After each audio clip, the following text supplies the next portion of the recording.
Point समझना है। बेटा तुम खड़ी क्यों हो क्लास में?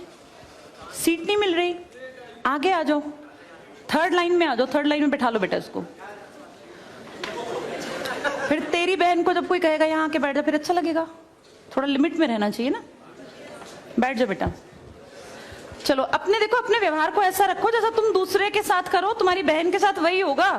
यहाँ नहीं, जहां वो कॉलेज में जाएगी वहां होगा, बस में होगा, ऑटो में होगा। समाज सबसे मिलके बनता है। तुम घटिया हो ना किसी के लिए, तो तुम्हारी बहन के लिए 100% कोई ना कोई घटिया। भगवान जो है कर्मा रिटर्न्स बैक है, ये सीधी थ्योरी है ये। और ये मैं अपने लिए भी मानती हूँ, मैं अपनी बेटी के लिए भी मानती हूँ। मैं जैसा कर रही हूँ ऐसा ही मेरे साथ होगा, या मेरे घर वालों के साथ। तुम जैसा कर रहे हो ऐसा तुम्हारे भाई बहनों के साथ होगा ही होगा। हम किसी भी बेटी के साथ गलत करेंगे ना, तो अपने आप को इसके लिए तैयार रखना कि मेरी बहन भी पढ़ने निकलेगी। आज छोटी है तो कल निकलेगी। चाचा की बेटी, मामा की बेटी, ऐसा नहीं कोई घर में रिश्ते ही ना हो, माँ भी तो होगी।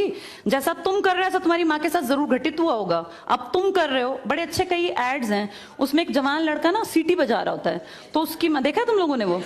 उसकी माँ कहती है बेटा मत कर। तुम्हारी उम्र का था वो लड़का, उसकी माँ लगा लो मेरी एज की, मुझसे 2-4 साल बड़ी होगी, क्योंकि जो बच्चे 20 के हैं उनके माँ 40-45, उनकी माँ 45 साल तक की होती हैं। तो लगातार सीटियां बजा रहा है। उसकी माँ उसको कहती है बेटा मत कर, वो इरिटेट हो जाती है। तो फील करता है कि मेरी माँ ऐसा क्यों, मतलब क्यों चिढ़ रही है सीटी बजाने से, घर में बैठ के बजा रहा था सीटी। तो उसकी माँ को याद आता है कि जब मैं रोज बस स्टॉप पे जाती हूँ, 45 साल की अधेड़ उम्र की एक औरत, एक घटिया लड़का, मतलब ऐसे नहीं होते बिल्कुल ही घटिया जिनकी परवरिश हो, वो रोज उसको परेशान करता है, उस 45 साल की औरत को।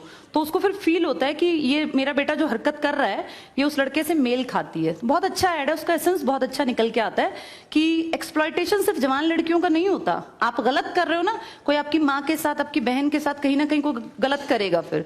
इसलिए समाज को अच्छा बनाओ, क्लास को ऐसा बनाओ, कोई लड़की वहां से अगर आ रही है और तुम कह रहे हो यहाँ आ जा, तो ये ठीक है। ये अपने आप सोच के देखो, ये हमारी परवरिश को भी दिखाता है कि हमारी परवरिश कैसी माँ ने की है। अपनी बेटियों को जितने हम संस्कार देते हैं ना, उससे ज्यादा बेटों को देने चाहिए, क्योंकि गलत करने वाले लड़के ही तो है ना, किसी के प्रति गलत कमेंट करने वाले। ये ठीक नहीं होता।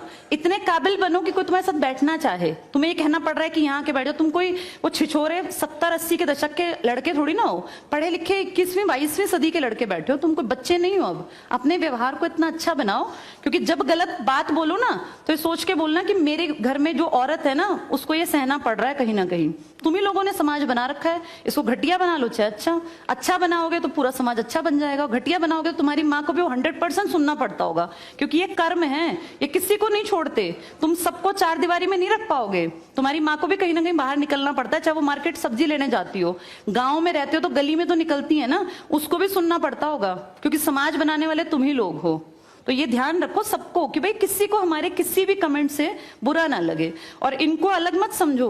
जैसे तुम्हारी बहनें ऐसी ये हैं, पसंद आना कोई अलग बात होती है, पर व्यवहार अच्छा रखना चाहिए। तुम्हारी परवरिश अच्छी माने की है, कम से कम ये दिखा के चलना। चलो ये